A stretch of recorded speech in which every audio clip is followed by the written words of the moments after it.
ಇವತ್ತು ರಥಸಪ್ತಮಿ ಅಂತಂದರೆ ಸೂರ್ಯ ದಿಕ್ಕನ್ನು ಬದಲಾಯಿಸ್ತಕ್ಕಂಥದ್ದು. ದಕ್ಷಿಣಾಯನದಿಂದ ಉತ್ತರಾಯಣಕ್ಕೆ ಸೂರ್ಯನ ಪ್ರವೇಶ. ಸೂರ್ಯ ಇವತ್ತು ಹೊಸ ರಥ ಏರ್ತಾನೆ ಅಂತಕ್ಕಂಥದ್ದು ನಮ್ಮ ಹಿಂದೂ ಧರ್ಮದಲ್ಲಿ ಪ್ರತೀತಿ. ಇವತ್ತಿಂದ ಆಚೆಗೆ ಬಿಸಿಲು ಬೆಳಕು ಜಾಸ್ತಿ ಆಗ್ತದೆ, ಕತ್ತಲೆ ಕಡಿಮೆ ಆಗ್ತದೆ. ಅಂದರೆ ಇದರ ಅರ್ಥ ಪ್ರತಿಯೊಬ್ಬರ ಬಾಳಿನಲ್ಲೂ ಕೂಡ ಇವತ್ತಿಂದ ಬೆಳಕು ಮೂಡಲಿ, ಎಲ್ಲರಿಗೂ ಕೂಡ ಒಳ್ಳೆಯದಾಗಲಿ ಅಂತಕ್ಕಂಥದ್ದು ನಮ್ಮೆಲ್ಲರ ನಂಬಿಕೆ. ಅದರಲ್ಲಿ ಮಾಗಡಿ ತಾಲೂಕಿನಲ್ಲೇ ಇದೊಂದು ಪ್ರಥಮ ರಥೋತ್ಸವ. ವಿಶೇಷವಾಗಿ ಈಶ್ವರನನ್ನು ಪೂಜೆ ಮಾಡ್ತಕ್ಕಂಥದ್ದು, ಸೋಮೇಶ್ವರನನ್ನು ಪೂಜೆ ಮಾಡ್ತಕ್ಕಂಥದ್ದು. ಈ ಸಂದರ್ಭದಲ್ಲಿ ನಾವು ಆ ಭಗವಂತನಲ್ಲಿ ಬೇಡ್ಕೊಳ್ತಕ್ಕಂಥದ್ದು ಎಲ್ಲರಿಗೂ ಕೂಡ ಆರೋಗ್ಯ ಐಶ್ವರ್ಯ ಕೊಟ್ಟು ಕಾಪಾಡಲಿ, ಸಕಾಲಕ್ಕೆ ಮಳೆ ಬೆಳೆ ಆಗಿ ಎಲ್ಲರೂ ಕೂಡ ನೆಮ್ಮದಿಯಿಂದ ಜೀವನ ಮಾಡ್ತಕ್ಕಂಥ ಒಂದು ವಾತಾವರಣ ನಿರ್ಮಾಣ ಆಗಲಿ ಅಂತೇಳಿ ಆ ಭಗವಂತನಲ್ಲಿ ನಾವು ಪ್ರಾರ್ಥನೆ. ಸರ್, ದೇವಾಲಯ ಅಭಿವೃದ್ಧಿಗೆ ಏನೆಲ್ಲ ಕಾಯ್ಕಲ್ಪ ಕೊಟ್ಟಿದ್ದಾರೆ ಸರ್? ಈಗಾಗಲೇ ಒಂದು ಸಭೆ ಮಾಡೋಕ್ಕೆ ತಿಳಿಸಿದ್ದೀನಿ. ಇದು ಕೆಂಪೇಗೌಡರ ಕಾಲದಲ್ಲಿ ಕಟ್ಟಿದಂಥ ದೇವಸ್ಥಾನ. ಅದರಿಂದ ಇವತ್ತು ಕೆಂಪೇಗೌಡ ಅಭಿವೃದ್ಧಿ ಪ್ರಾಧಿಕಾರದಲ್ಲಿ ಹಣ ಇದೆ. ಈ ಹಣವನ್ನು ಉಪಯೋಗಿಸ್ಕೊಂಡು ಈಗ ಕೋಟೆ ನಾವೇನು ಪ್ರಾರಂಭ ಮಾಡಿದ್ದೀವಿ, 103 ಕೋಟಿ ವೆಚ್ಚದಲ್ಲಿ ಕೋಟೆಯನ್ನು ಪ್ರಾರಂಭ ಮಾಡಿದ್ದೀವಿ. ಅದೇ ರೀತಿ ಇದನ್ನು ಕೂಡ ವಿಶೇಷವಾಗಿ ಎಲ್ಲರನ್ನೂ ಕರೆಸಿ ಮಾತಾಡಿ, ಇಲ್ಲಿ ಅನೇಕ ಜನ ಭಕ್ತಾದಿಗಳು ಯಾವುದೇ ಪ್ರತಿಫಲ ಅಪೇಕ್ಷೆ ಇಲ್ಲದೇ ಸೇವೆ ಮಾಡ್ತಾಯಿದ್ದಾರೆ. ಅವ್ರನ್ನೆಲ್ಲ ಕರೆಸಿ ಯಾವ ರೀತಿ ಅಭಿವೃದ್ಧಿ ಮಾಡಬೇಕು ಅಂತ ಚರ್ಚೆ ಮಾಡಿ, ಮತ್ತು ನಮ್ಮ ಇಲ್ಲಿ ಪೂಜೆಯನ್ನು ನೆರವೇರ್ತಕ್ಕಂಥ ನಮ್ಮ ದೀಕ್ಷಿತರನ್ನು ಕೂಡ ಅವರಲ್ಲೂ ಕೂಡ ಆ ವಿಶ್ವಾಸಕ್ಕೆ ತೆಗೆದುಕೊಂಡು ಸಲಹೆಗಳನ್ನ ತೆಗೆದುಕೊಂಡು ಯಾವ ರೀತಿ ಅಭಿವೃದ್ಧಿ ಮಾಡಬೇಕು ಅಂತೇಳಿ ಮಾಡ್ತೀವಿ. ಸರ್, ಈಗ JDS ಶಾಸಕರು ಕಾಂಗ್ರೆಸ್ ಸೇರ್ಪಡೆ ವಿಚಾರವಾಗಿ ಸರ್, ಯಾರ್ಯಾರಿಗೆ ಅವರ ಭವಿಷ್ಯ ಎಲ್ಲಿ ಉಜ್ವಲ ಆಗ್ತದೆ ಅಂತ ಹೇಳಿ ತೀರ್ಮಾನ ಮಾಡ್ತಾರೆ.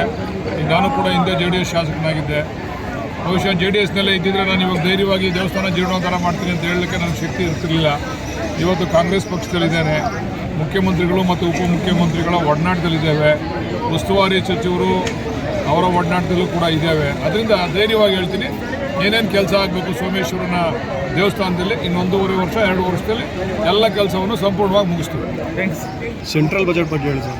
ಸೆಂಟ್ರಲ್ ಬಜೆಟ್ಟು ಅಷ್ಟೊಂದು ವಿಶ್ಲೇಷಣೆ ಮಾಡೋಷ್ಟು ಬುದ್ಧಿವಂತ ನಾನಲ್ಲ. ಆದರೆ ಒಂದು ನ್ಯೂನ್ಯತೆ ಏನು ಅಂತಂದರೆ ಈ ರಾಜ್ಯಕ್ಕೆ ಅನ್ಯಾಯ ಆಗಿದೆ. ಈ ರಾಜ್ಯದಲ್ಲಿ ಏನು ಮೇಕೆದಾಟು ಯೋಜನೆ ಇರ್ಬೋದು, ಭದ್ರಾ ಬಲದಂಡೆ ಯೋಜನೆ ಇರ್ಬೋದು, ಯಾವುದೇ ಯೋಜನೆಗಳಿಗೂ ಕೂಡ ಒಂದು ಪುಡಿಗಾಸನ್ನು ಕೊಡದೇ ಇರತಕ್ಕಂಥ ಸ್ಥಿತಿ. ನಾವೇನೋ ನಮ್ಮ ಮಾಜಿ ನಾಯಕರಾದಂಥ ಕುಮಾರಸ್ವಾಮಿ ಅವರು ಮಂತ್ರಿಗಳಾಗಿದ್ದಾರೆ, ಭರಪೂರ ಕೊಡುಗೆಗಳನ್ನು ನಮ್ಮ ರಾಜ್ಯಕ್ಕೆ ಕೊಡ್ತಾರೆ ಅಂತಕ್ಕಂಥ ಆಸೆ ಇಟ್ಕೊಂಡಿದ್ದು. BJPಯವರಂತೂ ನರೇಂದ್ರ ಮೋದಿಯವ್ರ ಹತ್ರ ಮಾತಾಡೋಷ್ಟು ಶಕ್ತಿ ಉಳಿಸ್ಕೊಂಡಿಲ್ಲ ಮಂತ್ರಿಗಳು. ಇವರೆಲ್ಲ ಕಾಟಾಚಾರಕ್ಕೆ ಮಂತ್ರಿ ಆಗಿರ್ತಕ್ಕಂಥದ್ದು. ಯಾರೂ ಕೂಡ ಧೈರ್ಯವಾಗಿ ನಿಂತ್ಕೊಂಡು ಈ ರಾಜ್ಯಕ್ಕೆ ನಮಗೆ ಈ ಥರ ಅನ್ಯಾಯ ಆಗಿದೆ ಕೊಡಿ ಎಂದು ಕೇಳ್ತಕ್ಕಂಥ ಶಕ್ತಿ ಅನಂತಕುಮಾರ್ ಕಾಲದಲ್ಲೇ ಹೊಂಟಾಯಿತು. ಅನಂತಕುಮಾರ್ ಅವರು ಮಂತ್ರಿ ಆಗಿದ್ದಂಥ ಸಂದರ್ಭದಲ್ಲಿ ಅವರು ಈ ರಾಜ್ಯಕ್ಕೆ ಬೇಕಾದಂಥ ಆಗು ಹೋಗುಗಳನ್ನು ತಿಳ್ಕೊಂಡು ಅದನ್ನು ತರ್ತಕ್ಕಂಥ ಪ್ರಯತ್ನ ಮಾಡ್ತಿದ್ರು. ಆದರೆ ಈಗಿರ್ತಕ್ಕಂಥ ಮಂತ್ರಿಗಳು ಸುಮ್ಮನೆ ಏನೋ ಒಂದು ಕಾಟಾಚಾರಕ್ಕೆ ಮಂತ್ರಿಗಳಾಗಿದ್ದಾರೆ. ಇವ್ರ ಬೇಳೆ ಏನೋ ಅಲ್ಲಿ ಬೇಯಲ್ಲ. ನಾವೇನೋ ಕುಮಾರಸ್ವಾಮಿ ಅವರಿಂದ ಬದಲಾವಣೆ ಆಗ್ತಿದ್ದು ಅಂತಿದ್ದೋ, ಕುಮಾರಸ್ವಾಮಿ ಅವರು ಕೂಡ ಅದೇ ಸಾಲಕ್ಕೆ ಸೇರಿದ್ದಾರೆ. ಈ ದಿವಸ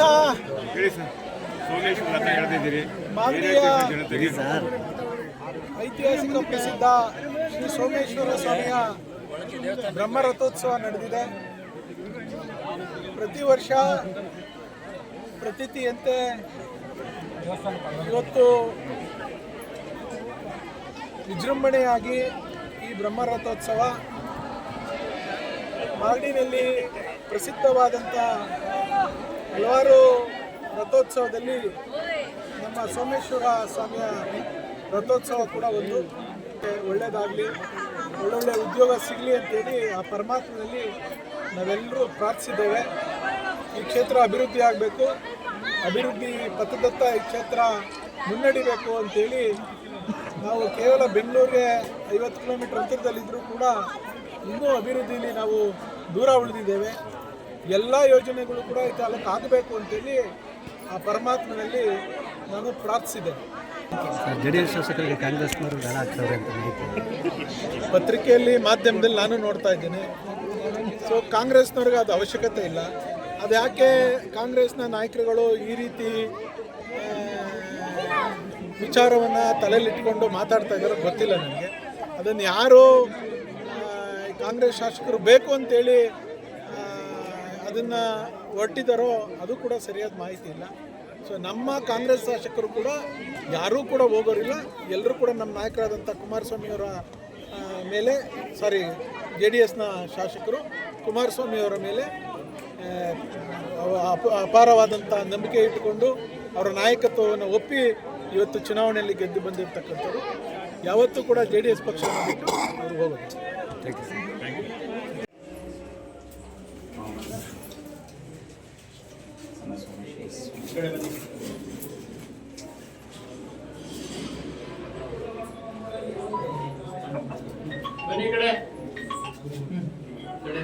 ಕೊಡಿ